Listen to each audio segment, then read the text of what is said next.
क्यों देखते हैं हम, क्यों खेलते हैं हम, क्यों इतना टाइम इन्वेस्ट करते हैं इस गेम पर? स्किल की तो बात हमेशा करते हैं, असल में फर्क यहां से भी है, यहां से। This is Najibul Hasnain, honestly speaking. एक और दिन, एक और मैच, हिंदुस्तान के खिलाफ शिकस्त का सामना करना पड़ा। लेकिन हम वो लोग हैं जो अपनी गलतियों से सीखने को तैयार नहीं है, बल्कि बड़ी ढिठाई से उसको डिफेंड करने की कोशिश भी करते हैं, उन चीजों को जस्टिफाई भी करते हैं। किसी एक आदमी का नाम लेना या किसी एक आदमी की गलती बताना, ये बहुत गलत होगा। क्योंकि ये जो पाकिस्तान क्रिकेट की हालत है, ये एक दिन में नहीं हुई, ये एक आदमी ने नहीं यहां तक पहुंचाया। सिस्टम तो हमारा खराब ही है, टैलेंट हमारे पास उस तरह से आ नहीं रहा। जो अवेलेबल लॉट होती है उसमें भी हम पसंद नापसंद में लॉबी करके टीम को बर्बाद कर देते हैं, और उसके बाद फिर फैसले ऐसे करते हैं जो सोने पे सुहागा होते हैं। यानी कि बंदे का दिमाग खराब हो जाए ये सोच के कि व्हाट वर वी थिंकिंग, हमने ये क्या किया। इस मैच की हाइप दुनिया में किसी भी स्पोर्टिंग इवेंट से बड़ी होती है। इस मैच को क्रिकेट की दुनिया का सबसे बड़ा मैच कहना तो ऑब्वियस है। राइवलरी बरसों पुरानी है, इसलिए क्रिकेट पॉइंट ऑफ व्यू से नहीं, don't get me wrong, cricket में इंडिया यहां है तो पाकिस्तान यहां है। लेकिन हमारे ताल्लुकात, हमारे आपस के मसले मसाइल, वो सब देखते हुए ये एक high impact, high voltage encounter बनता है। और इस बार इसकी इंपॉर्टेंस और ज्यादा थी। क्या पाकिस्तान खेलेगा, नहीं खेलेगा? अच्छा चलो, खेलने को तैयार हो गया। अब दोनों टीमें पहुंच गई हैं कोलंबो, तो कोलंबो पे बादल भी आ गए हैं, बारिश के भी चांसेस हैं। हर किसी के दिल में हो रहा है कि यार मजा नहीं आएगा वर्ल्ड कप का अगर ये मैच नहीं हुआ। और मैच हुआ तो मजा आया? नहीं, नहीं आ सकता, क्योंकि कॉमन सेंस नहीं है पाकिस्तान टीम में, इसके कप्तान में, इसके मैनेजमेंट में, किसी में कॉमन सेंस है ही नहीं।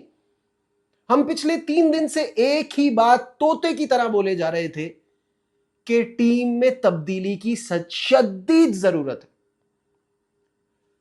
शाहीन शाह अफरीदी किसी जगह से लिखवा कर आए हैं कि कहीं से आप पे अजाब आ जाएगा अगर आपने उनको ड्रॉप कर दिया। बाबर आजम नहीं चल रहा, आउट ऑफ फॉर्म है, तो उसका टीम पे बोझ बनना जरूरी है, लाजिम है। अगर आप फहीम अशरफ को 7वें 8वें नंबर पे बैटिंग पे भेज रहे हो तो उसको क्या एज बैट्समैन खिला रहे हो? क्योंकि बॉलिंग पे तो आपको उसकी भरोसा नहीं है। शादाब यूएई, यूएसए, नेदरलैंड, फलाना धमाका, छोटी टीमों के खिलाफ तो सुपरस्टार है, ऊपर आ जाएगा भाई, ऑलराउंडर बन जाएगा, बैटिंग ऑलराउंडर बन जाएगा। जब ये टीम आती है, ना बॉलिंग होती है ना बैटिंग होती है, और फील्डिंग भी खराब होती है। तो किस, जैसे शुरू में कहा, किसी एक आदमी का क्या नाम लूं, एक आदमी की क्या बात करूं?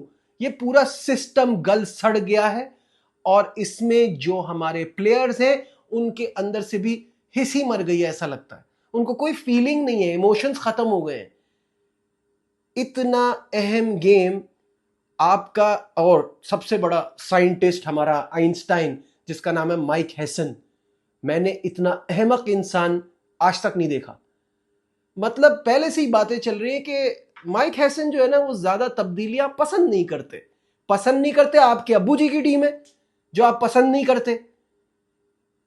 सारी दुनिया बोल रही थी सलमान मिर्जा ने पहले मैच में अच्छी परफॉर्मेंस दिखाई, उसको दूसरे में क्यों बिठाया, उसका इंडिया पाकिस्तान के मैच में क्या कॉन्फिडेंस होगा, तो इन्होंने खिलाया ही नहीं।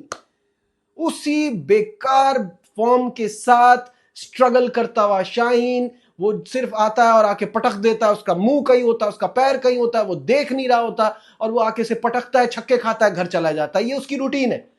वही शाहीन उसी तरह से बॉलिंग करा रहा है। पता नहीं वो फिट है नहीं है, क्योंकि इनके तो घर की टीम है, वो 100% फिट नहीं भी होंगे तो भी खेलेंगे। तो आपने सलमान मिर्जा को नहीं लिया, नहीं लिया, ठीक है। चौथे नंबर पे बाबर का कोई काम नहीं है, आप नाफे को लेते, आपने नहीं लिया। आपको एक और फास्ट बॉलर की शदीद जरूरत थी, सलमान मिर्जा को नहीं लेना था, नसीम शाह को ले लेते, नहीं लिया। इसका इसका क्या प्रॉब्लम हुई बेसिक? इसकी वजह से प्रॉब्लम यह हुई कि जब शाहीन पिट रहा था, एंड में भी शाहीन को हिला के बॉल करानी पड़ी, और वो वहां भी पिटा, एक ओवर वहां, एक ओवर यहां। क्योंकि फहीम अशरफ पे तो भरोसा ही नहीं है, उसको तो आपको लगता है ओवर देंगे तो मार पड़ेगी ही पड़ेगी। तो फिर वो टीम में क्यों है भाई? एक तो ऑलराउंडर्स की फौज है, जिसपे आज मुझसे ट्रांसमिशन में शोएब मलिक ने सवाल पूछ लिया कि मुझे बताइए इनमें से जो ऑलराउंडर्स हैं ये बैटिंग ऑलराउंडर है कि बॉलिंग ऑलराउंडर है? और मैं उसकी शक्ल देख रहा हूं, अब मैं कह रहा हूं क्या जवाब दूं इसका? छोटी टीमें आती हैं तो ये बैटिंग ऑलराउंडर भी बन जाते हैं, बड़ी टीम के खिलाफ इनसे बॉल ही नहीं पड़ता। और आज आप बॉलिंग हाईलाइट्स पे मेरे कहने पे जाके देख लीजिएगा, शादाब जिस तरह की बॉलिंग करा रहा था और जो ये सारे करा रहे थे, ये टांगों में करा रहे थे कि इनको चौके छक्के ना पड़े, ये विकेट टू विकेट करा ही नहीं रहे थे। अच्छा, और आ जाए, अब आप आ जाए मेन टॉपिक, तो मैं कैसे भूल सकता हूं हमारा ट्रम्प कार्ड उस्मान तारिक। किस लिए रखा था भाई? क्यों रखा था जब उसको इतना लेट लाना था?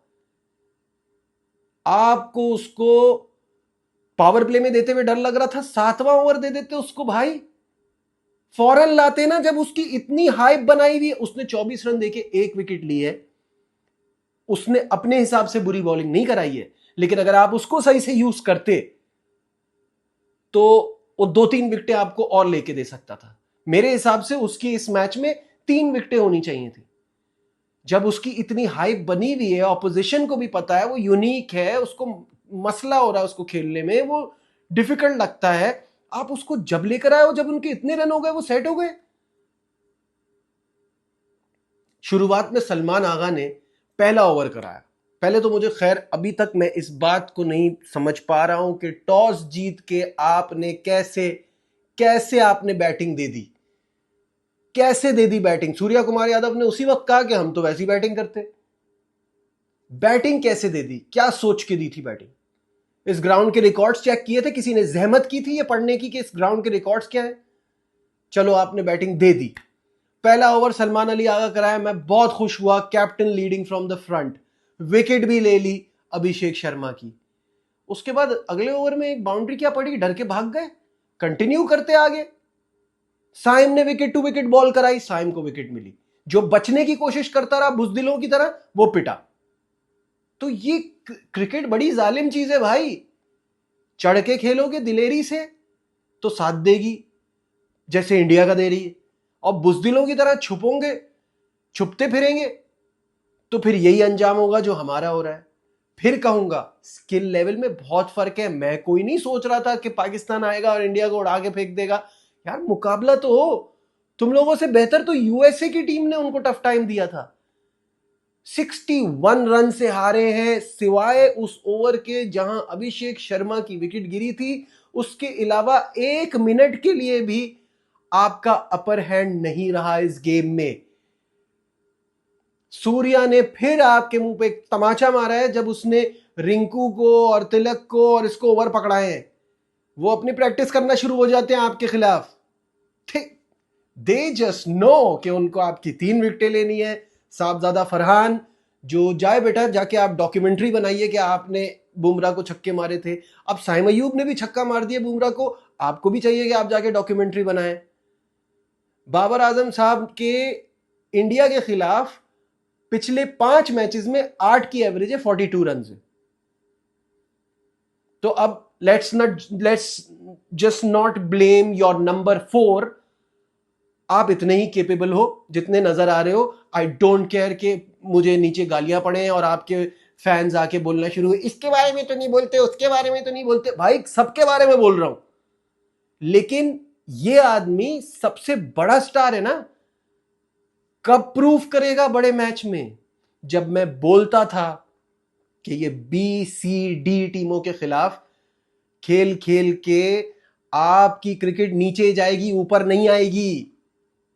उस वक्त आपको बहुत होता था इसके खिलाफ इतने रन, उसके खिलाफ। भाई वो आपको जिम्बाब्वे आयरलैंड वगैरह की तरह ट्रीट करते हैं, अपने मेन प्लेयर्स को बिठा देते हैं। तो जब आप कोई स्कोर करते हैं इंग्लैंड के खिलाफ तो सोचा करो ये इंग्लैंड नहीं है। जब 6 प्लेयर मिसिंग है, जब 4 प्लेयर मिसिंग है, New Zealand, England, Australia, south Africa, आपको साथ मेन प्लेयर्स नहीं आते। ये सीरीज में अच्छे प्लेयर्स थे तो थोड़ी उम्मीद आई थी कि हम थोड़ा इस वर्ल्ड कप में थोड़े कुक्ड गए हैं। But what a disaster. मुकाबला यहां से होता है, यहां से।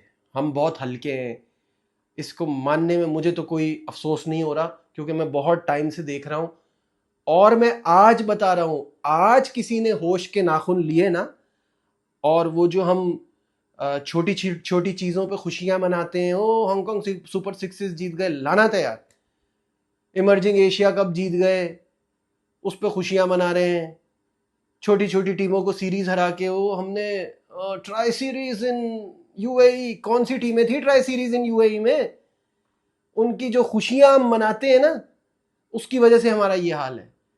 एम हाई, अच्छा खेले, अच्छा करें आज के दिन से, तो मेरा ख्याल है कोई अगले 8-10 सालों में पाकिस्तान टीम इंडिया के मुकाबले के काबिल बन जाएगी। This is what I feel. आप क्या सोचते हैं कमेंट्स में जरूर बताइएगा। लाइक शेयर सब्सक्राइब देखते रहिए Najibul Hasnain honestly speaking. Bye.